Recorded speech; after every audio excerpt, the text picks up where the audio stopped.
우리 한 주간 평안하게 보내고 계신지요? 네.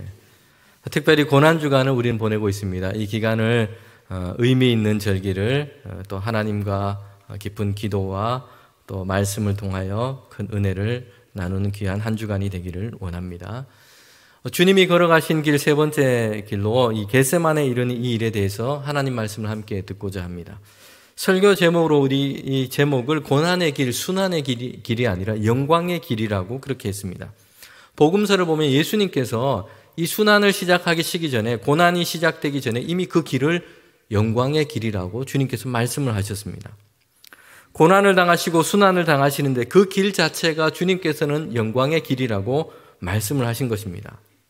고난의 길을 가시다가 이제 요금 정산을 하시고 톨게이트를 빠져나와서 이제부터 부활이라고 하는 다른 길, 영광의 길로 옮겨 타신 것이 아니라 하나의 길이라고 말씀을 하신 것입니다. 고난과 순환이 정말 온몸으로 짊어지는 그런 길이었는데 결국에는 그 길이 부활과 승리가 있다고 주님께서는 말씀하신 것입니다. 성도 여러분, 우리가 이 세상을 믿음으로 살아내는 길도 마찬가지입니다. 고난도 있고 수고도 있죠. 그런데 그 길 자체가 영광의 길입니다.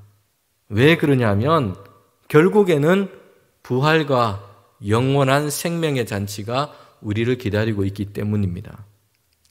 고난주간을 보내면서 주님이 당하시는 그 고난을 우리는 생각합니다. 그런데 고난 당하시는 그 주님, 이 고난주간이 고난과 슬픔이 그냥 주제의 끝이 아닙니다. 주님이 당하시는 고난과 슬픔이 얼마나 클까?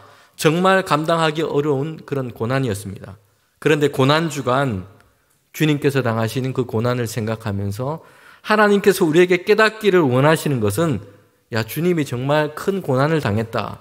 여기에 머물지 않고 우리를 위해 당하신 그 고난, 그 크기만큼 주님이 우리를 얼마나 사랑하셨는지 주님의 사랑을 우리가 깨달아 알게 되는 것입니다.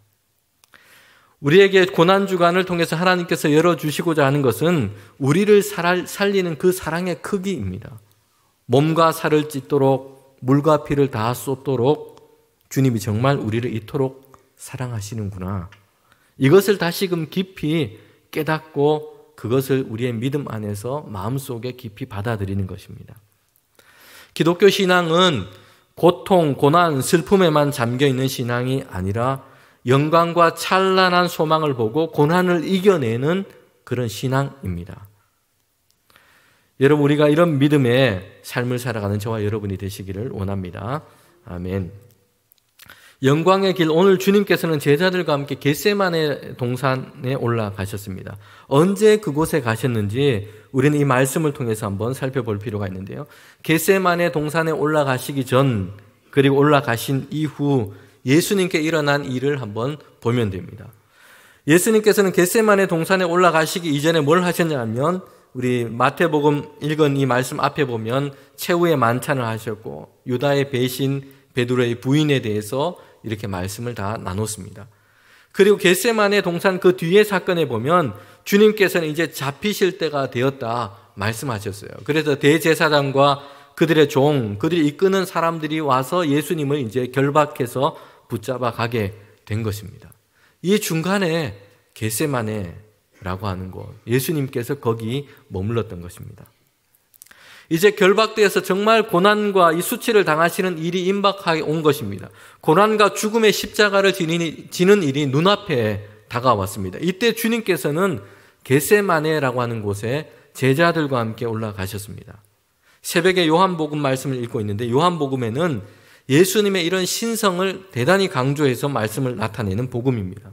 그래서 예수님 안에 일어나는 어떤 내면에 일어나는 고민, 내면 안에 일어나는 고통에 대해서는 잘 밝히고 있지 않습니다. 반대로 마태복음은 다른 복음서에 비해서 매우 예수님의 인간적인 면모를 잘 설명해 주고 있습니다. 4개의 복음서가 같은 사건에 대해서 말씀하고 있지만 이런저런 차이들을 다 가지고 있습니다. 그래서 어떤 사람들은 야, 성경이 뭐가 안 맞다, 오류가 있다 이렇게 이야기하는데요.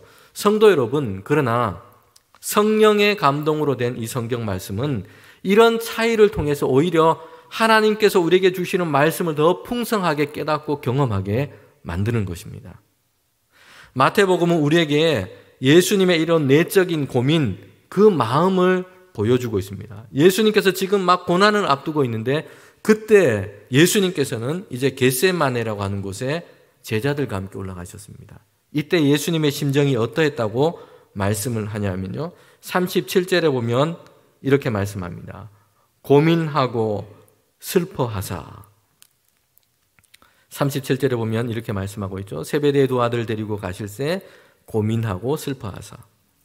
고민하다라고 하는 이 단어는 마음의 갈피를 잡을 수 없어 괴롭게 된 상태를 뜻합니다. 그리고 슬퍼하다라는 이 단어는 감정적으로 어떤 슬픔을 느끼는 정도가 아니라 슬픔에 사로잡혀 있다, 이런 상태를 말씀하고 있습니다. 이것이 겟세마네로 올라갈 때 주님의 그런 마음, 주님의 상황이었습니다. 고난을 당하시고 십자가를 지실 일이 눈앞에 왔을 때 예수님의 마음이 갈피를 못 잡을 정도로 괴롭고 슬픔과 고통 가운데 사로잡혀 있다고 성경 말씀을 하고 있는 것입니다. 38절에 보면 또 이렇게 말씀하고 있죠.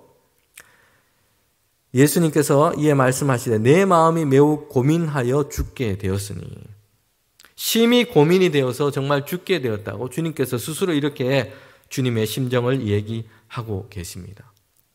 괴롭고 고민되고 슬픔에 사로잡혀 있고 이런 상황에서 주님께서는 겟세마네에 제자들과 함께 그렇게 올라가신 것입니다. 그렇다면 도대체 겟세마네가 어떤 곳이길래 주님께서는 그곳에 이런 상황 가운데 그곳을 찾아 제자들과 함께 올라가신 것일까요? 겟세마네는 예수님의 기도의 자리, 기도의 처소였습니다. 겟세마네는 예수님께서 즐겨 기도하러 가셨던 곳이었습니다. 요한복음에 보면 이 겟세마네를 기드론 시내가 건너편 그리고 동산이 있는 곳이라고 이렇게 얘기하고 있습니다. 그러면서 이렇게 말씀하고 있습니다. 예수님께서 제자들과 함께 기도하러 가신 곳, 이렇게 말씀하고 있어요. 원어적으로는 우리가 가끔 하니까 아주 가끔 가는 곳으로 생각하지만 원어적으로는 종종 기도하러 가신 곳에 가깝습니다. 그래서 얼마나 주님께서 자주 가셨는지 예수님을 팔아먹으려고 했던 이 가룟 유다도 지금쯤 예수님이 어디에 계실 것이다 알고 있었다는 것이에요. 그래서 팔 사람들, 이 대제사장과 그 무리를 끌고 가룟 유다는 예수님이 지금 계신 곳 겟세마네로 그렇게 오게 된 것입니다. 예수님이 종종 어디에 가셨는지, 기도하러 가시면 어디에 가셨는지 알고 있었다는 거죠. 이 겟세마네는 예수님의 기도의 처소였습니다. 주님께서 즐겨 기도하셨던 장소였습니다. 마음이 괴롭고 힘들 때, 고민 속에 있을 때 주님께서 찾았던 곳이 바로 기도의 자리였다는 것입니다. 사람들이 생각하기에 예수님은 성자 하나님이시고 기적과 이적을 막 베푸시고 능력이 있으세요. 그래서 예수님은 기도가 필요 없으신 분이라고 생각할 수 있습니다. 그런데 예수님의 인생에 있어서 기도는 정말 필요한 것이었습니다. 먹고 자는 것보다 더 필수적인 것처럼 예수님은 그렇게 기도를 하셨다는 것이에요. 세례를 받기 전에도 기도하셨고 사역의 규모가 커졌을 때 사람들이 예수님을 막 따라왔을 때도 주님은 한적한 곳에 가셔서 기도를 하셨습니다. 제자를 선택하시기 전에도 밤새 기도하셨고 예루살렘에 들어가시기 전에도 변화산에 올라가서도 기도하셨습니다. 예루살렘에서 제자들과 마지막 시간을 보내시면서도 그들을 위해서 기도하셨습니다. 고난을 앞두고 죽음의 시간이 얼마 남지 않았을 때도 오늘 읽은 이 말씀처럼 겟세마네에 올라가셔서 기도를 하셨어요. 주님께서는 십자가에 못 박히시는 그 순간에도 망치를 든 그 사람들을 위해서 기도를 하셨어요. 그리고 마지막 순간, 마지막 숨을 내쉬면서도 아버지 내 영혼을 아버지 손에 부탁하나이다. 기도를 하셨습니다. 예수님의 인생은 기도가 아니고서는 설명이 될 수 없는 그런 것입니다. 제자들이 예수님께 특별한 가르침을 원했는데요. 그들은 예수님께서 놀랍게 설교를 하시는 것도 옆에서 들었죠. 사람들이 막 몰려와서 산에서 설교를 하고 막 배를 띄워서 이 강가에서 설교를 하시고 그렇게 하셨어요. 그들은 예수님께서 기적을 베푸시는 것도 봤습니다. 위대한 기적들, 놀라운 기적들, 이적들을 막 예수님께서 베푸시는 걸 봤어요. 그런데 제자들이 예수님께 특별히 부탁한 게 있는데, 좀 가르쳐 달라고 부탁한 게 있는데, 주님 설교하는 법을 가르쳐 주십시오. 주님 기적을 베푸시는 방법을 가르쳐 주십시오. 이렇게 하지 않았습니다. 예수님께 부탁한 게 있는데 예수님처럼 기도하는 법을 가르쳐 주십시오. 이렇게 부탁을 주님께 했다는 것입니다. 여러분 왜 그랬을까요? 제자들은 주님 가까이 있었던 사람들입니다. 그런데 주님을 가까이서 지켜보니까 예수님이 기도야말로 주님의 능력의 근원이라는 것을 그들은 알았던 것입니다. 그래서 예수님께 다른 것이 아니라 예수님, 나도 예수님처럼 기도하는 법을 가르쳐 주십시오. 이렇게 주님께 부탁했습니다. 스페인에서 가장 유명한 것 중에 하나가 투입니다. 그런데 이 소가 싸움을 계속하기 위해서 이 경기장에서 자기가 지키는 그 자리가 한 곳 있습니다. 코렌시아라고 이렇게 투에서는 부른다고 합니다. 피난처, 안식처라는 뜻이고 회복의 장소, 힘을 얻는 곳입니다. 이 소가 투하는 이 투사와 막 싸움을 하다가 지치면 자기가 정한 그 자리에 가서 숨을 돌리고 다시 힘을 얻고 다시 싸움을 하는 것입니다. 그래서 이 투사가 이 싸움을 이기기 위해서 절대적으로 필요한 것이 있는데 그 소가 정한 코렌시아라고 하는 이 장소를 가지 못하도록 중간에 막는 것이라고 합니다. 왜냐하면 소가 그곳에 가서 다시 힘을 얻고 다시 계속해서 싸울 수 있기 때문입니다. 소가 자신의 코렌시아라고 하는 곳에 있을 때는 말할 수 없이 강해져 가지고 쓰러뜨리는 것이 거의 불가능하다고 합니다. 저는 이 이야기를 들으면서 투우장에서 소가 이 싸움을 싸우기 위해서 빼앗기지 않고 지키려고 하는 그 장소, 그게 있다. 이걸 들으면서 우리에게도 힘을 얻고 강해지고 회복되는 바로 그런 자리가 있다는 생각을 합니다. 그게 바로 기도의 자리입니다. 예수님은 닥쳐올 고난 앞에서 슬픔과 괴로움이 몰려오는 그 시간이었습니다. 이 싸움을 이기기 위해서 주님께서 찾으신 곳은 겟세마네였는데 그곳은 바로 주님께서 기도하셨던 기도의 자리입니다. 우리가 믿음 안에서 살면서 피할 수 없는 싸움은 영적 싸움입니다. 혈과 육에 대한 것이 아니라 정세와 권세와 그리고 어둠의 세상을 주관하는 자들과 악한 영에 대한 싸움이라고 에베소의 6장 말씀에 이야기하고 있습니다. 이 싸움에서 우리가 지켜야 할 것이 있습니다. 그 자리가 있는데 바로 기도입니다. 예수님이 겟세마네 동산에 가신 것은 바로 이 기도를 위해서였습니다. 주님께서 기도하러 종종 가셨던 곳, 기도의 처소가 겟세마네였기 때문입니다. 성도 여러분, 지금 저와 여러분에게는 기도의 처소, 기도의 자리가 정해져 있습니까? 정해진 기도의 시간을 여러분은 가지고 계십니까? 언제라도 내가 가서 기도할 장소, 마음이 괴롭고 어려울 때에, 어려운 문제를 만나서 갈피를 잃어버렸을 때에, 그리고 슬픔에 사로잡혀 있을 때에 여러분이 가서 달려가야 할 곳, 기도의 자리가 여러분에게는 있습니까? 기도의 시간, 기도의 장소, 기도의 처소를 회복하는 저와 여러분이 되시기를 원합니다. 여러분, 구약 성경에 보면 다니엘이라는 인물이 있습니다. 이 다니엘이 소년 때 바벨론 포로로 잡혀왔죠. 친구들과 함께 이제 잡혀왔는데 그는 왕족 또는 귀족 출신이었습니다. 그런데 나라가 망해버린 것이에요. 희망이 없는 것이에요. 바벨론이라고 하는 이 나라에 볼모로 잡혀오게 된 것입니다. 소년 다니엘과 그 친구들이 소년 때에 잡혀온 그곳에서 믿음의 결단을 하죠. 왕의 진미를 거절한 것입니다. 왕의 진미가 이 우상에게 바쳐졌던 그런 그 시대의 문화 때문에 그들은 이제 우리는 그 왕의 진미를 먹지 않고 채소를 먹겠다 한 것입니다. 하나님께서는 다니엘과 그 친구들에게 놀라운 일을 행하셨습니다. 다른 소년들보다 용모가 더 빼어나고 그리고 명철과 지혜가 뛰어나게 하셔서 왕의 진미를 거절한 일로 인해서 그들이 어려움 당하지 않도록 하셨고 인정받게 하셨습니다. 그런데 이 소년 시절 그들이 경험했던 이 이야기는 다니엘의 이야기의 이 시작에 불과합니다. 다니엘은 이방 나라에서, 그것도 나라가 2번이나 바뀌고 왕이 3명이나 바뀌도록 신임을 받으면서 계속해서 그는 총리의 역할을 했습니다. 성도 여러분, 이 다니엘의 삶, 그 뒤에 인생의 힘, 그의 인생에 가장 보배로운 것이 있었는데 그가 그렇게 살 수 있었던 것은 기도였습니다. 다니엘은 하루에 3번 예루살렘을 향해서, 하나님의 성전을 향해서, 하나님을 향해서 기도했던 사람이었습니다.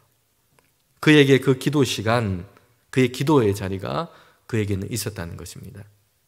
다니엘서 6장에 보면 다니엘을 모함하고 시기했던 자들이 있습니다. 다니엘이 계속 총리를 하고 있으니까 그의 곁에서 그의 이런 권세, 그가 가지고 있는 그런 자리를 시기했던 자들이 있었습니다. 그래서 어떻게든 다니엘을 제거하려고 모함을 합니다.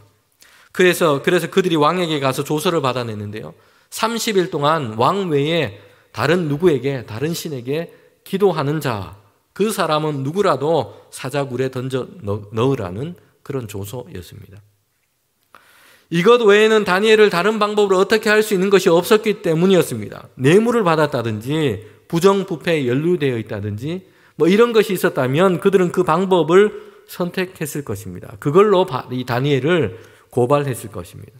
그런데 전혀 다른 것을 찾을 수가 없었던 것이에요. 그래서 다니엘을 제거할 수 있는 방법, 그들이 한 가지 찾은 게 있는데 다니엘이 하나님께 기도하는 거였습니다. 다니엘을 시기했던 사람은 이것을 가지고 왕의 조서를 받아낸 것이요. 이걸 이유로 왕의 조서를 받아낸 이유가 있습니다. 다른 것은 몰라도 다니엘이라면 기도하는 것, 이것만큼은 다니엘이 포기하지 않을 것이라고 그들은 확신했기 때문이에요.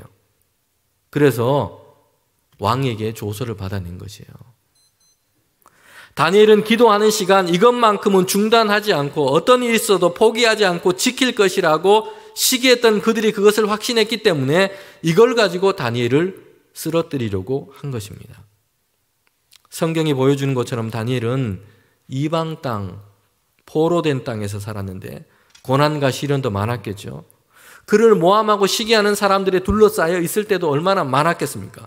그런데도 일생 동안 위대한 신앙을 지키면서 그가 살아갈 수 있었던 그 힘, 그 원천이 어디에 있다고 성경은 말씀하고 있습니까?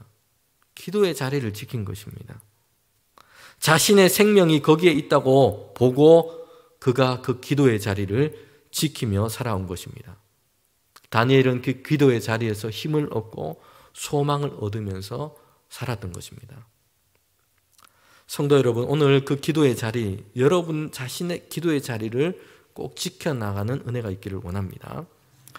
오늘 이 본문에서 우리는 제자들의 모습을 한번 보게 되는데요. 기도는 시험에 들지 않게 깨어있는 것입니다.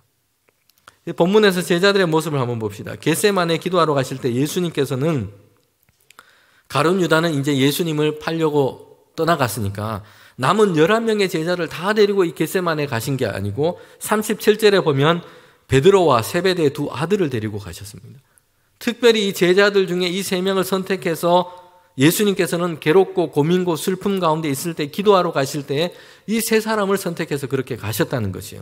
같이 기도하자고, 기도해 달라고 그들을 데리고 간 겁니다. 그런데 제자들이 어떻게 하고 있습니까? 40절에 보면 제자들에게 오사 그 자는 것을 보시고 베드로에게 말씀하시되 너희가 나와 함께 1시간도 이렇게 깨어 있을 수 없더냐. 예수님께서는 얼굴에 땅을 대고 막 엎드려서 간절하게 열심히 애타게 기도하고 있을 때에 제자들은 자고 있었다는 것이에요. 두 번째 예수님께서 동일하게 기도하러 가시고 오셨을 때도 제자들은 또 졸고 있었습니다. 예수님께서 제자들에게 하신 말씀이 있습니다. 41절에 보면 이렇게 말씀하시죠. 시험에 들지 않게 깨어 기도하라. 마음에는 원이로되 육신이 약하도다 하시고.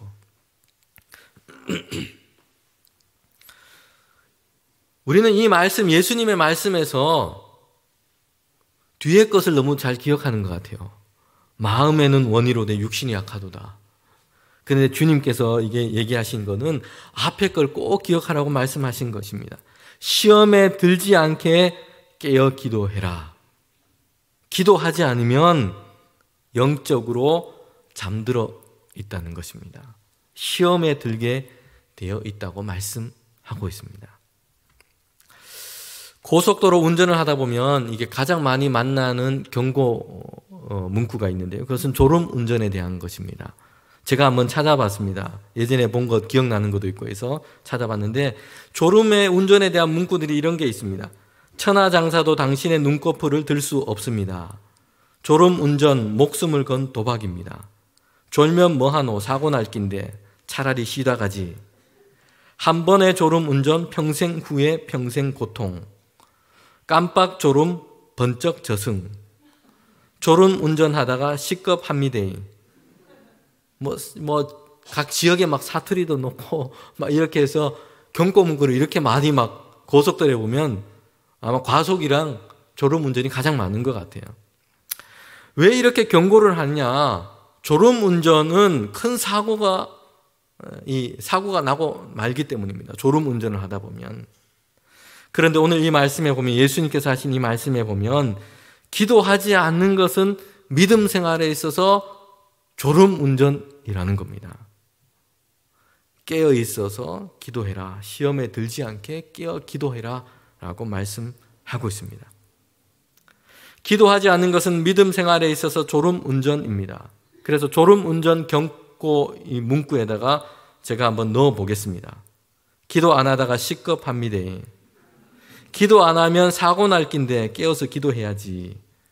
기도하지 않는 것은 목숨을 건 도박입니다.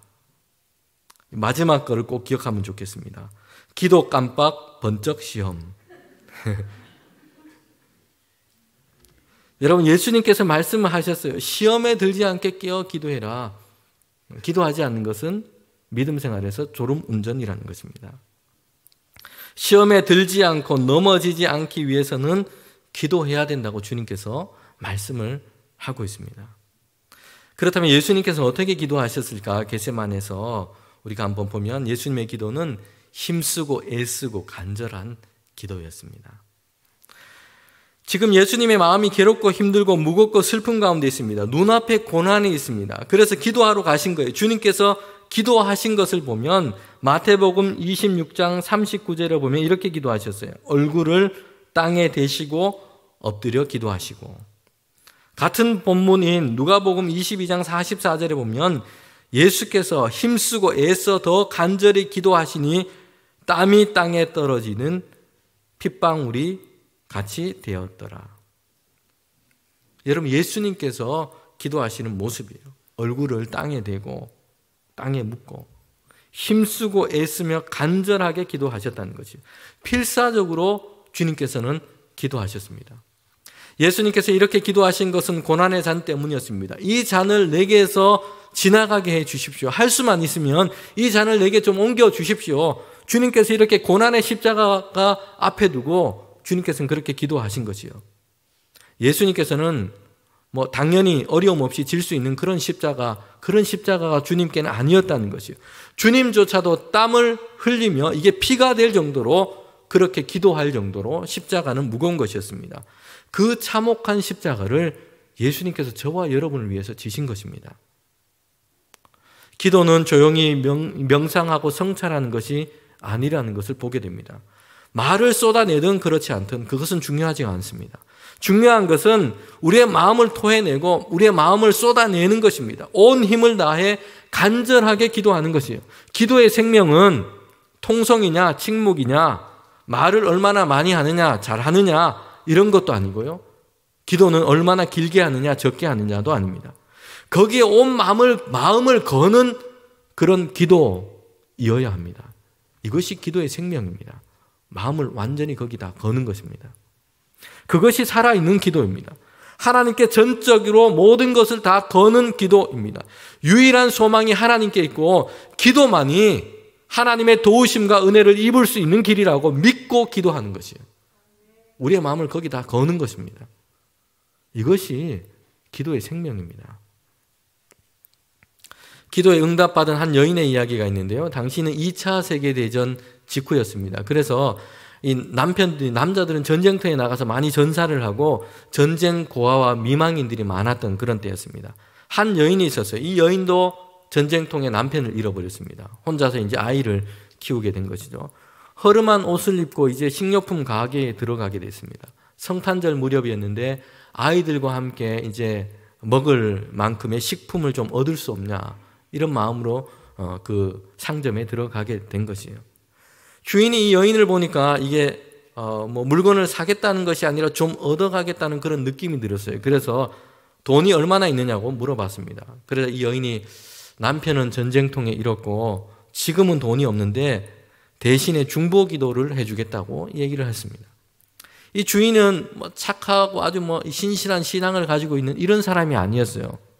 그래서 냉소적인 말투로 이 여인에게 이렇게 얘기를 하는 겁니다. 당신이 기도를 종이에서 오면 그 무게만큼 내가 달아서 주겠다고 이렇게 얘기를 한 것이에요. 그렇게 하면 이 주인은 이 여인이 그냥 좀 부끄럽기도 하고 해서 그냥 돌아갈 줄 알았어요. 그런데 주섬주섬 자기 주머니에서 종이를 꺼내더니 이 여인이 뜻밖에도 그 자리에서 바로 자기가 적은 기도문이라면서 종이 쪽지를 내주는 것이었어요. 이 주인이 어이가 없기도 하고 좀 부끄러움을 주고 적당히 해서 막 돌려보내려고 했는데 할 수 없으니까 자기가 얘기한 게 있으니까 이제 저울을 가지고 오게 된 겁니다. 그때 사용했던 저울은 이 수평 저울, 양쪽에 이렇게 접시 같은 게 있는 그런 저울이었어요. 그래서 먼저 한쪽에 기도문을 올려놨습니다. 그리고 다른 한쪽에는 이 주인이 반대편에 빵 한 덩이를 올려놓았는데 저울이 꿈쩍도 안 하고 움직이지 않는 거예요. 너무 당황한 거죠. 이게 한쪽에 기도문 이렇게 내려간 저울에는 기도문 종이 쪽지가 하나, 작은 종이 쪽지가 하나 올려 있는데 빵을 올려놨는데도 이게 꿈쩍하지 않고 움직이는 거예요. 움직이지 않는 거예요. 그래서 다른 걸 또 가져와다 또 올려놨는데 또 움직이지 않는 것입니다. 주섬주섬 여러 개를 그 접시 위에 다 채웠는데도 저울이 움직이지 않는 거예요. 이 주인이 너무나 당황을 해서 한 말은 있고 너무나 당황스럽고 그래서 이 여인에게 그냥 봉지 하나를 건네주면서 그냥 채워서 가라고. 너무 당황해서 그 주인은 다른 일을 본다고 자리를 비웠습니다. 그리고 이 여인은 감사 기도를 하고 주인이 준 비닐봉지에다가 필요한 것을 다 채워서 이제 집으로 돌아갔어요. 이 주인이 잠시 후에 돌아와서 보니까 저울이 고장난 걸 발견을 했습니다. 그런데 주인이 생각에 빠진 거예요. 정말 이게 우연의 일치일까? 왜 하필 그 멀쩡했던 저울이 그때 고장이 났을까? 이런 생각을 하게 된 것입니다. 그리고 왜 이 부인은 미리 아는 것처럼 기도문을 주머니에 적어서 이렇게 오게 됐을까? 이런 생각을 하게 된 겁니다. 이 주인이 의아하게 생각했던 이유가 있습니다. 이 주인이 여인이 써놓은 그 기도 종이를 쪽지를 펼쳐 봤기 때문이에요. 그 쪽지에는 딱 한 줄의 기도가 적혀 있습니다. 주님, 우리에게 일용할 양식을 주소서. 그 전날 밤에 이 여인은 어린 아픈 딸아이를 간호하면서 그 기도문 쪽지에 그냥 그걸 적은 것이에요. 하나님의 손이 짧아서 구원하지 못함도 아니고요. 하나님의 능력이 부족해서 못 주시는 것도 아니에요. 홍해가 갈라질 수 있는데 기도 안 하니까 안 갈라지는 것이고 하나님이 간절히 기도를 들으시고 이루시면 홍해는 갈라지는 것입니다. 물이 포도주로 바뀔 수 있는데 기도를 안 하니까 안 되는 것이고 힘쓰고 기도하고 간절히 기도할 때 그 기도를 들으시는 하나님께서 하시면 물이 포도주로 바뀌는 그 인생을 경험할 수 있을 것입니다. 여러분, 예수님께서 하신 기도, 그 기도는 응답받는 기도, 응답받을 때까지 하는 기도입니다. 겟세마네 예수님께서 기도하시는 것을 보면서 응답받는 기도는 어떻게 하는 걸까 이런 생각이 듭니다. 기도 응답 받으시고 싶으시죠? 저도 그래요. 기도는 하는데 응답받고 뭔가 이게 기도하면서 뭔가 이런 응답이 있어서 기도 생활이 너무 즐겁고 힘이 나고 이러면 좋을 것 같은데 그렇지 못할 때가 우리에게 많다는 것이에요. 미국의 목회자인 그리어라고 하는 이 사람은 바빠도 힘들어도 슬퍼도 기도 먼저라는 이런 책을 썼는데 저는 참 이렇게 유익하게 잘 읽었습니다. 그 중에 그가 한 말 중에 하는 이런 대목이 있어요. 우리가 기도에 효과가 없다고 생각하는 것은 너무 빨리 포기하기 때문이다. 이 말을 읽으면서 나도 그렇구나 라는 생각을 하게 됐습니다. 그런데 예수님이 기도하시는 모습을 보면 응답받는 기도의 비결이 있습니다. 그게 뭘까요? 응답받을 때까지 기도하는 것입니다. 이게 뭔 비결이야. 이런 생각이 들지 않습니까? 그런데 응답받는 기도 생활을 했던 사람들이 하나같이 말하는 것이 여기에 있습니다. 응답받는 기도 생활, 하나님이 응답이 확실할 때까지 기도한다 라는 거였어요. 2만 번 기도 응답을 받았던 조지 밀러라고 하는 사람이 있어요. 이 사람은 온 마음을 걸고 응답 받을 때까지 기도를 한 사람이에요. 그가 기도했던 기도의 비결 2가지가 있는데, 첫 번째는 성경에 있는 말씀대로 기도한다. 두 번째는 하나님의 응답이 확실할 때까지 기도한다 입니다. 그가 기도한 기도 제목 중에는 한 친구가 예수님을 영접하는, 전도하는 기도의 제목이 있었어요. 조지 밀러가 이게 죽을 때까지 기도했는데 이 친구가 교회를 안 나왔어요. 전도가 안 된 것입니다. 그런데 그는 죽을 때까지 이 기도의 제목을 가지고 기도를 했어요. 그가 죽고 몇 년 후에 이 친구가 예수님을 영접하고 신앙생활을 하게 됐습니다. 기도 응답이 된 것입니다. 기도 응답 받을 때까지, 하나님의 응답이 확실할 때까지, 그리고 그가 생명이 있어서 기도할 수 있을 때까지 기도한 것입니다. 여러분, 이것이 기도 응답을 받았던, 응답받는 기도 생활의 비결이었습니다. 예수님이 겟세마네 동산에서 기도를 하십니다. 기도는 이 고난의 잔을 내게서 옮겨달라는 것이었습니다. 그런데 내 뜻대로 말고 하나님의 뜻대로 되기를 원합니다. 이렇게 기도를 했습니다. 누가복음에 보면 천사가 하늘로부터 내려와서 예수님이 기도하시는데 힘을 더했다고 얘기를 하고 있어요. 엄청난 기도를 하신 거예요. 땀이 피가 되도록 기도하셨고, 천사가 막 옆에서 힘을 거들어서 힘을 주는 그런 기도를 예수님께서 하신 것입니다. 그런데 기도를 하시고 예수님이 제자들에게 마지막에 뭐라고 얘기하십니까? 3번 이렇게 기도를 하셨어요. 땀이 피가 되도록 간절하게 주님께서 기도를 하시고, 45절 46절에 보면, 오늘 이 말씀에 보면, 보라 때가 가까워했으니 인자가 죄인의 손에 팔리리라. 일어나 함께 가자. 보라 나를 파는 자가 가까이 왔노라. 하나님의 확실한 기도 응답을 예수님께는 들은 겁니다. 이 잔을 내가 마시는 게 하나님의 뜻이구나. 확실한 하나님의 응답을 들은 겁니다. 기도로 승부를 걸었고, 기도에서 하나님의 응답을 받은 것입니다. 고난의 십자가를 지는 것이 하나님께서 원하시는 것이구나. 기도의 응답이었어요. 예수님께서 이렇게 힘들고 어려운 고난의 십자가를 어떻게 지실 수 있었을까요? 응답을 받았기 때문입니다. 이것이 하나님이 원하시는 뜻이구나. 이것이 하나님께서 내게 주신 그리스도의 길이구나. 기도로 응답받았습니다. 기도로 응답받으면 하고 싶은 일, 할 수 있는 일만 하는 게 아니라 하나님이 원하시는 일을 담대하게 하게 될 것입니다. 기도로 응답받은 주님에게는 모든 것이 확실해졌습니다. 야, 이제 때가 왔다. 가자. 십자가의 길을 가실 수 있게 된 것입니다.